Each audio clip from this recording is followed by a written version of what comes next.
Hello, my dear students and friends. So, welcome to RSV Physics class.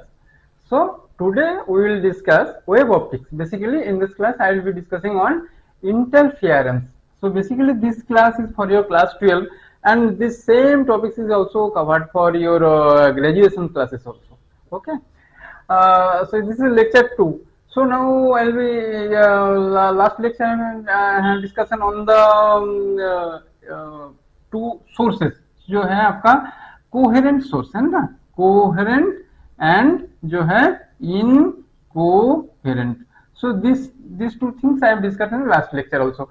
Okay, so coherent source आपको interference pattern के लिए आपको चाहिए coherent source. Basically क्या है आपका जो दो एक मतलब दो वेव है जिसमें आपका उसका जो फेज रिलेशनशिप कांस्टेंट मेंटेन होगा. कैसे? सो ये जो है ये वेव ऑप्टिक्स का जो है ये डबल स्लिट योंग्स है ना, Young's double slit experiment. Okay, double slit experiment ये 1801 में उन्होंने एक्सपेरिमेंट किए थे. बहुत सिंपल सेटअप से उन्होंने एक सिंपल लैंप लिए थे, वो भी बाद में उनको वहां पे सोडियम वेपर लैंप लिए थे. तो उन्होंने क्या किए थे, एक थोड़ा सा एक लैंप लाइट है और ये जो है आपका दो ओपेक स्पेस है ना, जो है ये सेम डिस्टेंस में दो ये किए हैं उन्होंने. एक कार्डबोर्ड में थोड़ा सा पिन होल टाइप की है और ये पिन होल से ये सोर्स ये सोर्स से आप यहाँ उन्होंने ये कुछ डिस्टेंस में पर्दा रखे थे. तो यहाँ पे उन्होंने देखे थे इस पर्दा में बेसिकली आपको क्या होता है जो है ये आपको क्या लगेगा, ये दोनों लाइट है ना, तो इन दोनों लाइट से ये जाएगा तो एक पर्दा में टोटल लाइट होगा. बट उन्होंने ये देखे थे इस पर्दा में ये कुछ पोर्शन में आपका जो है ब्राइट है ना, फिर कुछ पोर्शन में ऐसा.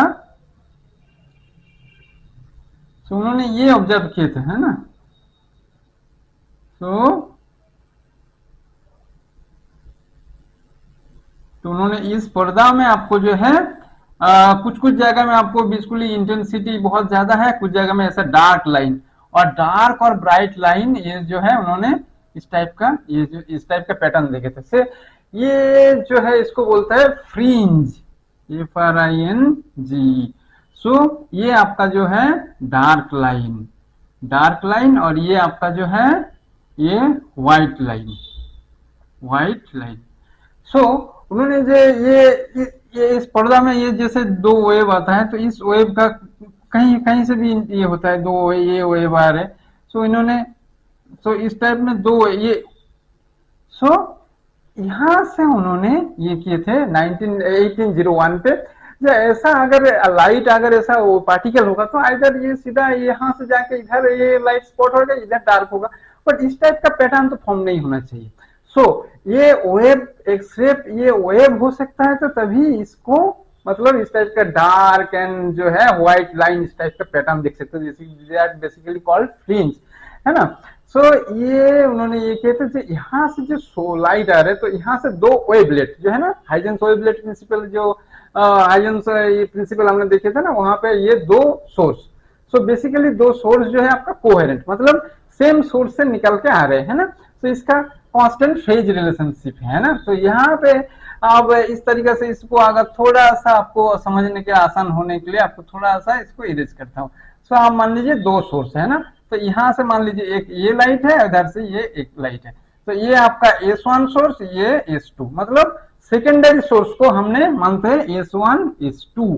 ये दो सोर्स मतलब दो वेव. ओके, दो वेव यहाँ पे ये मिलके यहाँ पे मान लीजिए ये आपका P पॉइंट में और ये आपका स्क्रीन G प्राइम. इस स्क्रीन में P पॉइंट में आपने कुछ एलिमिनेशन देख रहे और ये इस तरीके से सारे पॉइंट में आपको कुछ ना कुछ वेव का जो है सुपरपोजिशन के वजह से बहुत सारे यहाँ पे आपको ये फ्रिंज दिखेगा. तो आप इसका एक्सप्लेनेशन के टाइम आपको जो है दो सोर्स मानना पड़ेगा जो है ना. दो सोर्स में आपको क्या है बेसिकली दो पाथ डिफरेंस. S1P S2P इन दोनों में कुछ तो डिफरेंस है.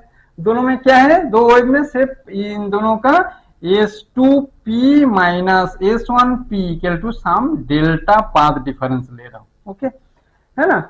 ये पाथ डिफरेंस है. ये पाथ डिफरेंस टाइम के साथ साथ कांस्टेंट. तो इस तरीके में हमने कोहेरेंट सोर्स इस तरीके से हम देख सकते हैं इधर के. But this experiment has been done by 1801 by Young's. तो this experiment is called double slit experiment. Okay, so ये इंटरफेरेंस के लिए अब क्या होता है, ये लाइट में अब if two light wave of same frequency, इन दोनों लाइट का same frequency and amplitude same amplitude और नियरली सेम एम्पलीट्यूड, वो भी आप बताएंगे नियरली क्यों, है ना। So same amplitude superimpose in any region of this medium, then resultant intensity will be increased in one place, ये increased and decreased कहाँ, ये इधर ये लाइट नहीं थे तभी तो dark line, decreased in another place, this called interference। so इसको बोलता है interference, है ना। सो ये आपका इंटरफेरेंस और बेसिक इसका ये है ना। सो आप इसका मैथमेटिकल एनालिसिस करते हैं ना।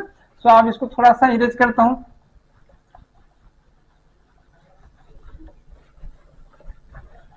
सो मैथमेटिकल एनालिसिस आप थोड़ा सा बताएंगे, है ना। सो क्या होगा आपका, सो अब mathematical analysis,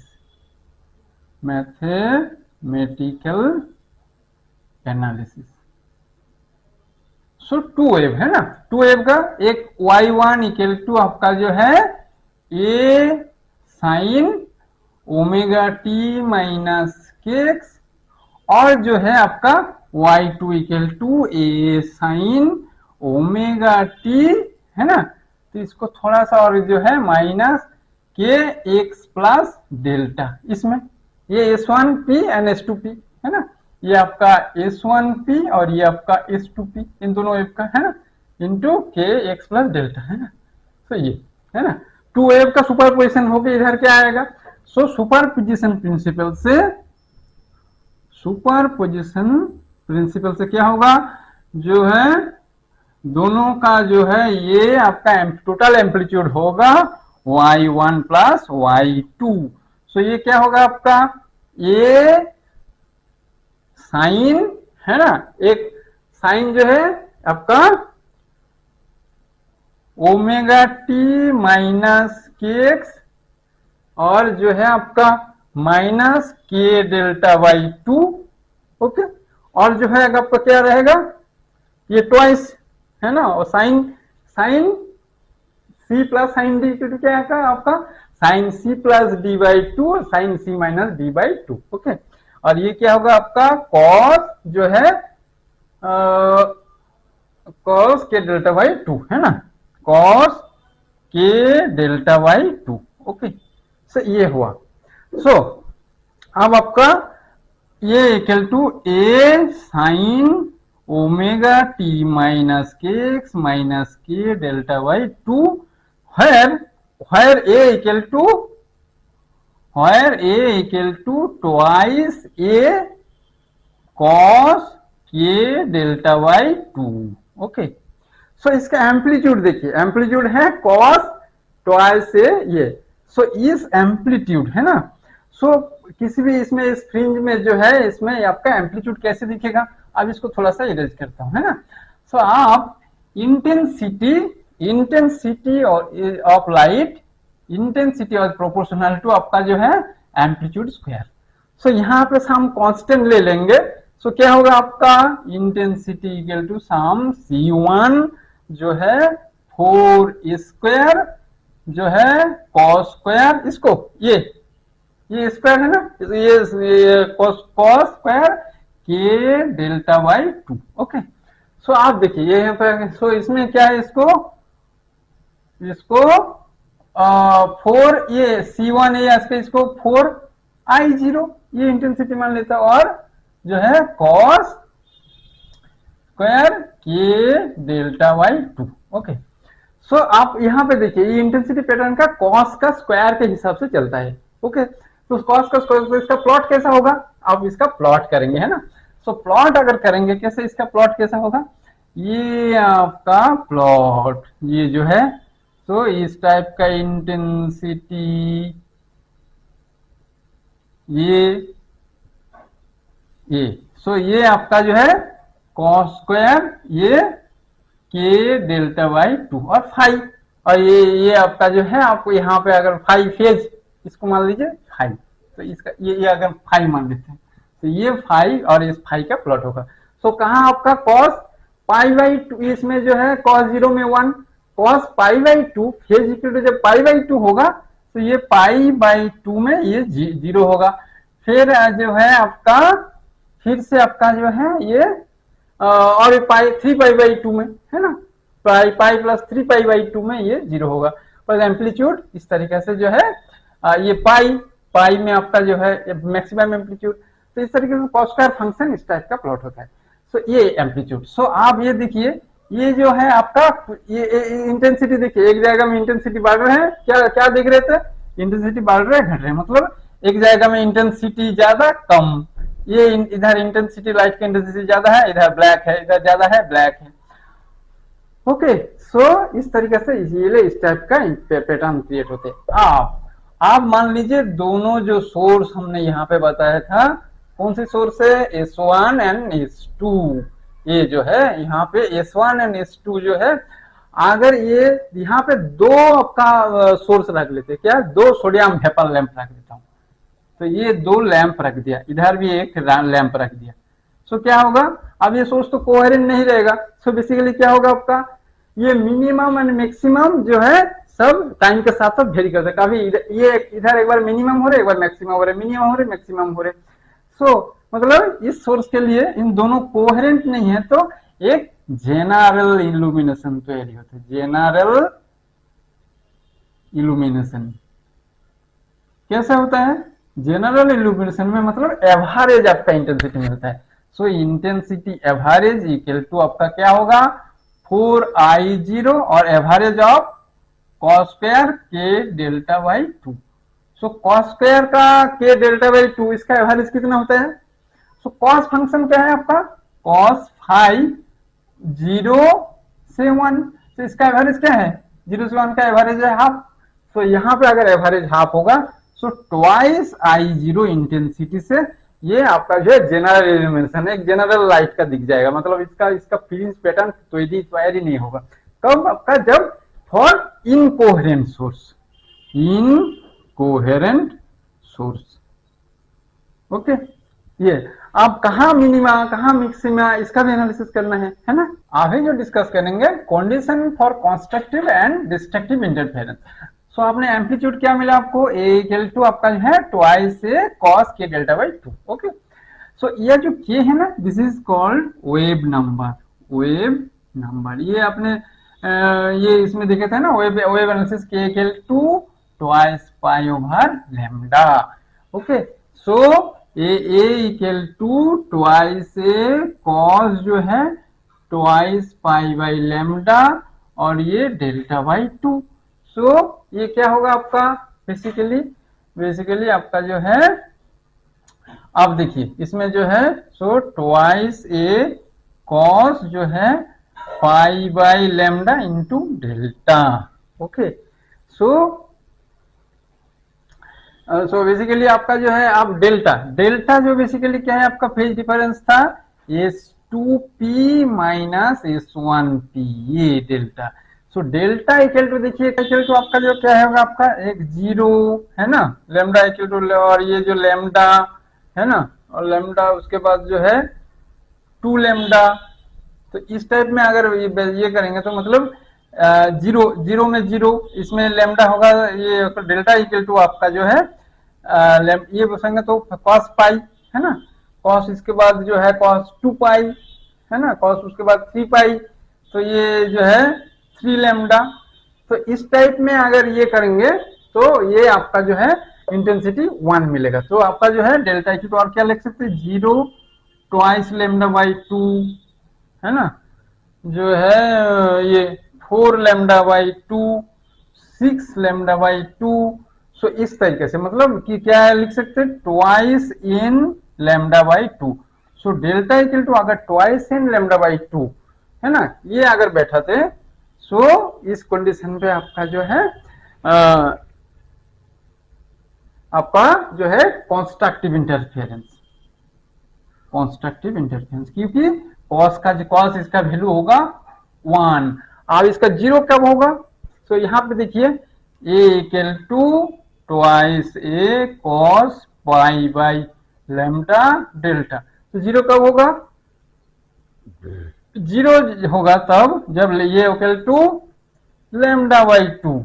okay, lambda by two होगा, फिर ये लेमडा बैठेंगे तो पाई, तो फिर 3 lambda by two, 3 lambda by two है ना, 5 लेमडा बाई टू। इस कंडीशन पे ये होगा cos 90, so cos pi by two equal to zero. So ये आपका जो है डिस्ट्रक्टिव डिस्ट्रक्टिव इंटरफेरेंस, मतलब जहां पे आपका बिल्कुल ही अंधेरा अंधेरा टाइप का दिखेगा, जैसे है ना। तो इस टाइप का ये जो था ना, ये जो लाइन था, है ना, तो ये लाइन था डार्क लाइन।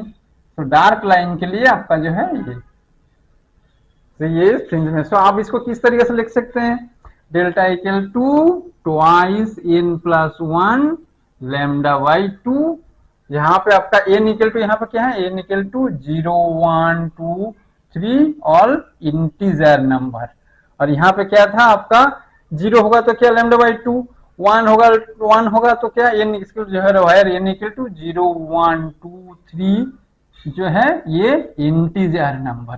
सो क्या होगा इस तरीके से। सो अब हम क्या लिख सकते हैं condition for constructive and destructive के लिए। So S2p minus S1p equal to twice n lambda by two, और जो है इन लेमडा भी बोल सकते हैं, और ये आपका जो है ये आपका है एन इक्वल टू 0 1 2 इस तरीके से, ये आपका जो है कंस्ट्रक्टिव, और ये equal to twice n plus one into lambda by two, और जो इसको क्या लिख सकते हैं equal to n plus half into lambda, ये आपका जो है डिस्ट्रक्टिव के लिए, डिस्ट्रक्टिव इंटरफेरेंस के लिए। ओके, सो इस कंडीशन में आपका जो है ब्लैक लाइन फॉर्म्स होगा। ओके, अब ये जो है आपने हम कुछ टाइम पहले बताया था ना, तो two wave with same frequency and amplitude, nearly same amplitude, अगर दोनों पहले बना था ना, ट्वाइस ए जो है y1 equal to a sine omega t minus k x, और जो ये भी, और y2 इक्वल टू क्या माना था, इक्वल टू साइन जो है ओमेगा टी माइनस के इंटू एक्स प्लस डेल्टा। ये तो इनका एम्पलीट्यूड दोनों सेम बना था, तो दोनों एम्पलीट्यूड में क्या है बिल्कुल ही डार्क लाइन होता है ना। सो ये आपका, अगर ये इंटेंसिटी A1 एंड A2, आप इसको बोला था ना same A1 nearly equal to A2 और सेम, इस टाइप का क्यों कमेंट किए थे, तो उसका एनालिसिस करेंगे कैसे।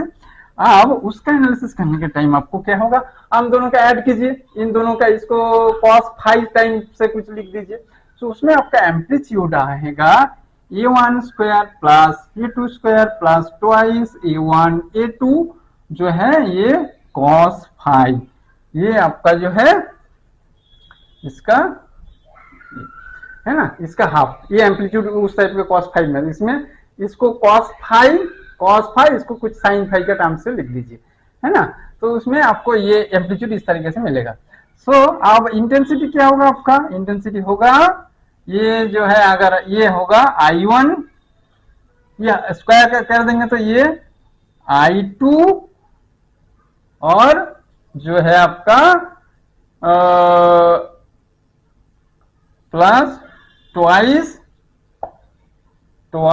Root over of I1 I2 और cos 5। देखिए ये क्या है, I1 इक्वल टू क्या है आपका, I1 equal to A1 square और I2 equal to A2 square, है ना। तो इस तरीके से हमने लिख सकते हैं ना। तो इस तरीके से अगर लिखे दें, अगर ऐसा है तो I मैक्सिमम क्या होगा जब cos इक्वल टू 1, तो इसको क्या लिख सकते हैं, root over of I1 plus root over of I2 square, है ना। सो ये इस तरीके से लिख सकते हैं ना, इसमें तो ये तो 1 होगा, और I मिनिमम इक्वल टू आपका क्या होगा, root over of I1 minus root over of I2 उसका स्क्वायर। ओके, सो ये मिनिमम में cos, ये equal to cos 5 equal to -1। So I maximum over I minimum, इसका कैसे लिख सकते हैं, सो दोनों amplitude, so I maximum over I minimum equal to root over of I1 plus root over of I2 square by root over of I1 minus root over of I2 square.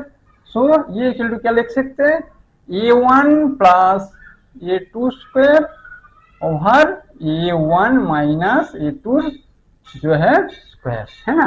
तो इस तरीके से दोनों I minimum and maximum. So I minimum का term देख लीजिए, I minimum क्या है, A1 minus A2। So I minimum basically क्या है आपका, A1 माइनस A2 स्क्वायर। सो दोनों एम्पलीट्यूड, दोनों वेव का एम्पलीट्यूड अगर नियरली सेम, अगर सेम होता है तो आपका मिनिमम क्या होगा, 0, मतलब कुछ भी इंटेंसिटी नहीं है, मतलब यहाँ पे आपका जो है बिल्कुल ही डार्क लाइन होगा, है ना। सो बिल्कुल ही डार्क लाइन, ये अगर ये नियरली बोला था ना, A1 nearly equal to A2, है ना। सो नियरली अगर A2 जो है तब इसका ये क्या होगा, बिल्कुल ही कम होगा। तो थोड़ा सा एकदम जो है एकदम आपका जो है ग्रे टाइप का होगा, है ना, ये ग्रे टाइप का।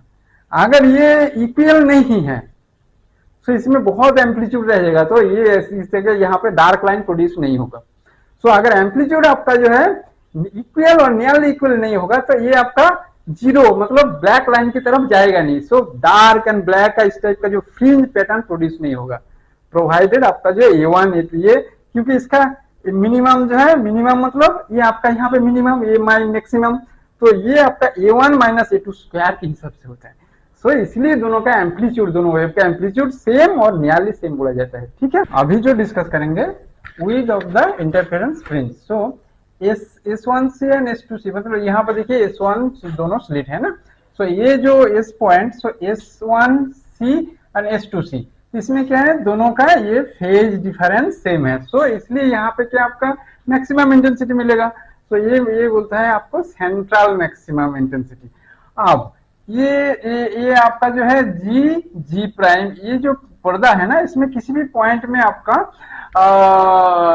कैसे आपका डार्क लाइन, ये व्हाइट लाइन मतलब ब्राइट लाइन होगा, ये डिपेंड करता है यहाँ पे फेज डिफरेंस क्या है, मतलब S2P, ये S2 S1P, इन दोनों का बीच में फेज डिफरेंस के ऊपर डिपेंड करता है कितना होगा। ओके, सो अब ये जो है आपका, मान लीजिए यहाँ पे एक फ्रिंज इंटरफेरेंस फ्रिंज का, इस फ्रिंज का जो है विड्थ निकालेंगे। तो ये वाला, ये इसका विड्थ कितना है, और ये व्हाइट लाइन का विड्थ कितना है, डार्क लाइन का विड्थ कितना है, ये वाला है ना, ये कितना है, ये निकालने के लिए हमको क्या करना पड़ेगा, ये निकालने के लिए हमको जो है थोड़ा सा मैथमेटिक्स करना है।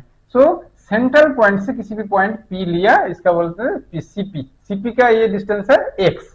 अब है ना, तो अब इसमें जो है, सो अब यहाँ पे इसका जो है थोड़ा सा मैथमेटिक्स करते हैं।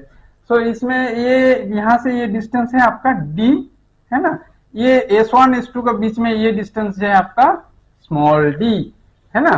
तो अब जो है S2P और जो है S1P के टू क्या होगा आपका, S1P होगा, तो ये डॉट डॉट डॉट करके ये लगा दीजिए, तो ये क्या है आपका डी स्क्वायर प्लस जो है आपका जो है ये इसका है ना, ये वाला डिस्टेंस। तो मतलब x, ये तो यहाँ से तो इसमें x, और ये जो है x माइनस D/2, है ना। तो ये इसका जो है इन दोनों का स्क्वायर, ओके।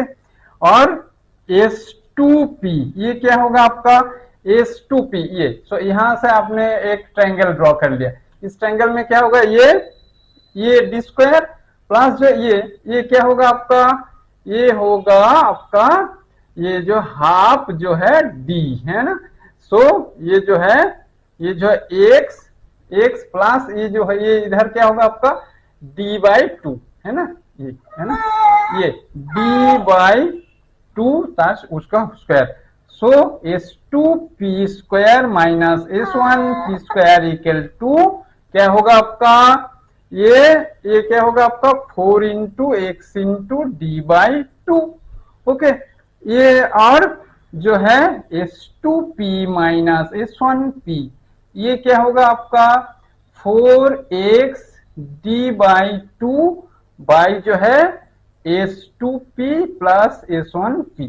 ये देखिए S1 एंड S2 ये बहुत नजदीकी पॉइंट है, इसलिए क्या है S2P बहुत, ये जो ये हमने मैथमेटिक्स के लिए इतना बड़ा देखा है, बट ये S1P एकदम नजदीक ही है ना। सो S1P जो है S1P S2P इसको बराबर D का बराबर ले सकते हैं, है ना। सो ये बेसिकली होगा आपका 4x D/2, इसमें ट्वाइस D। सो क्या होगा आपका 2 से x D by capital D। Okay, so अब इन दोनों का S2P minus S1P equal to delta, इसका फेज शिफ्ट ये होगा आपका x D by capital D, है ना। सो ये अगर ये कंस्ट्रक्टिव इंटरफेरेंस के लिए क्या था, ट्वाइस इन लैम्डा बाय 2, है ना, तब आपका कंस्ट्रक्टिव इंटरफेरेंस होता था।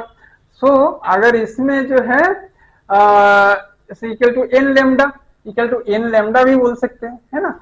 सो n लैम्डा इसमें, सो आपका जो है किसी भी x पोजीशन जो है ना, सो ये इसको हम इस टर्म्स में लिख सकते हैं ना, x n equal to n lambda capital D by D।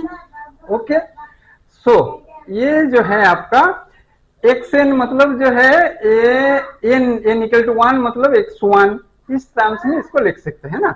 तो आप इस पोजीशन पे आपने आप दोनों फेज का डिफरेंस कैसे निकाल सकते हो, xn+1 माइनस xn।